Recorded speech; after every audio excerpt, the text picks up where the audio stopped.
জাম্বুরার যে বীজের চারাগুলা যেগুলো আমরা জাম্বুরা খেয়ে ফেলি, ওই খেয়ে ফেলার পরে যে চারাটা হয়, ওই গাছে কিভাবে আপনি হাইব্রিড জাতের জাম্বুরা কলম করবেন বা গ্রাফটিং করবেন, এটাই তো জানতে চাইছিলেন। জি ভাই, ওইটাই জানতে চাই যে কিভাবে আমরা এটা জাম্বুরা ধরো এটা একটা বীজের জাম্বুরার চারা, হ্যাঁ।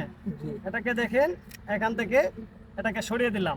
ভাই, এটা তো কাটে ফেলেন না এখানে দেখো কি করতেছি, তারপরে দেখো এখান থেকে একটা এই ফালি করব আমি এখানে। ভাই, কি কথা হবে? না, হাত কাটবে না।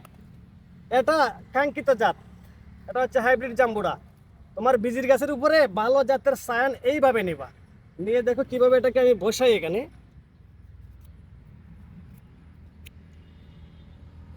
কাজগুলা খুব ভাই সতর্কতার সাথে। ভয় তো করে ভাই, আপনি যে চাকুটা টান দিতেছেন। না, কোনো ভয়ের কারণ নাই। এই যে দেখো, তারপরে এটাকে এখানে বসাবো। এই যে বসিয়ে দিলাম তো, এখান থেকে পলিটেপ লাগবে এখন।